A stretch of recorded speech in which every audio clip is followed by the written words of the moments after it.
Welcome to Speak English with Energy.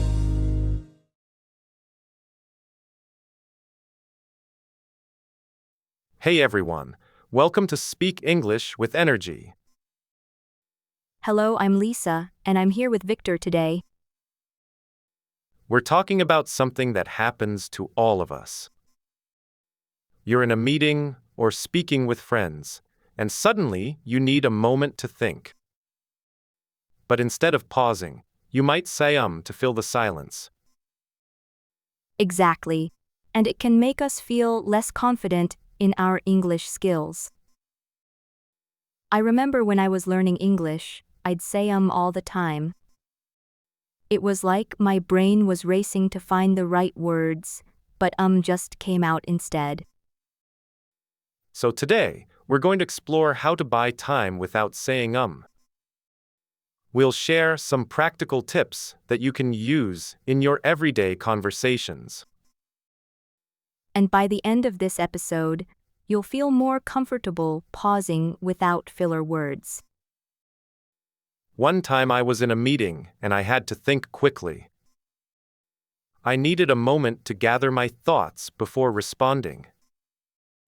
But instead of saying I took a deep breath and paused. That's really interesting. What happened after you paused?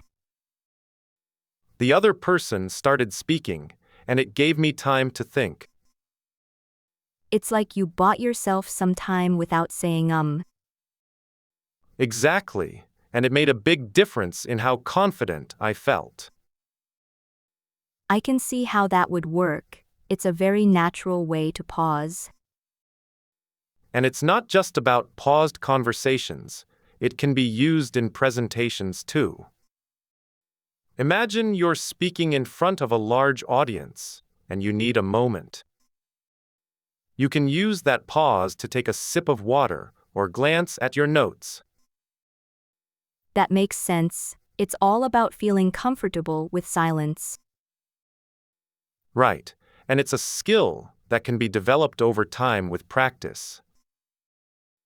So let's explore more tips on how to buy time without saying One common misconception is that pausing makes you seem unprepared. But isn't that what we're trying to avoid, seeming unprepared?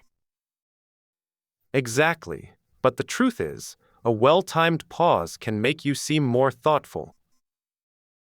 For instance, I was in a meeting once, and someone asked me a tough question. I took a moment to collect my thoughts before responding, and it made my answer more concise. That's really interesting. How did the other people in the meeting react? They actually seemed to appreciate my thoughtful response. It showed them that I was considering all aspects of the question. I can see how that would work, but what if you're put on the spot? Even then, a brief pause can give you time to gather your thoughts. And it's not just about the content of your response, but also your tone.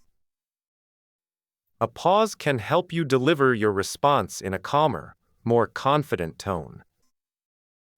So, it's all about finding that balance between responding quickly and taking your time. Right, and with practice, you can become more comfortable with using pauses effectively. Now, let's put this into practice with a simple tip. I love practical tips. What's the one you have in mind? Well, when you're asked a question, take a deep breath before responding. This deep breath gives you a moment to think about your answer. And it also helps to calm your nerves, which is essential for speaking clearly. That makes sense, but what about when you're in a meeting and need to respond quickly? Even in those situations, a brief pause can be beneficial. It allows you to gather your thoughts and respond more thoughtfully.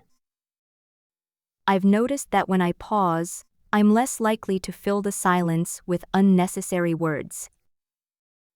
And that's really important for sounding more confident and professional. Exactly, and it's a skill that takes practice to develop.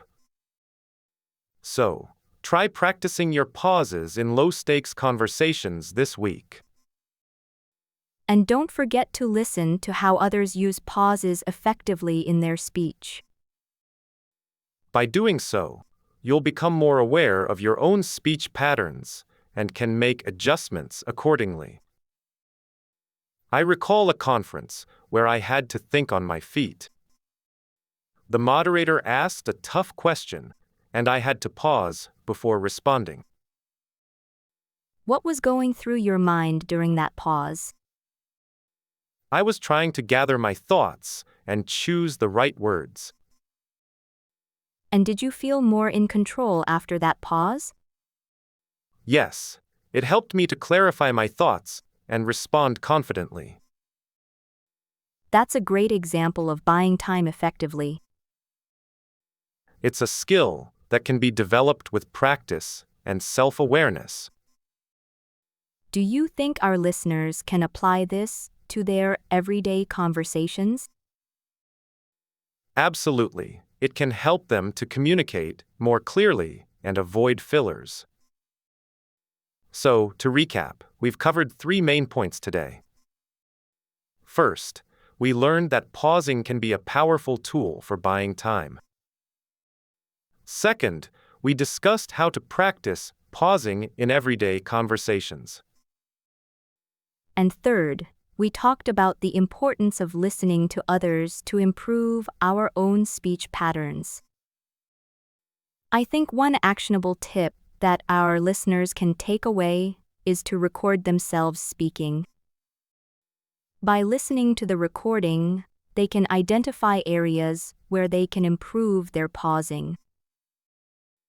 That's a great idea, Lisa, and it's something that I've done myself to work on my public speaking skills. It's amazing how much you can learn about your own speech patterns just by listening to a recording.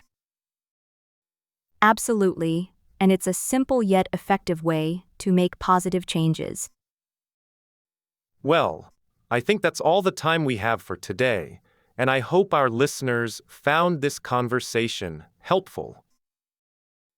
See you next time on Speak English with Energy.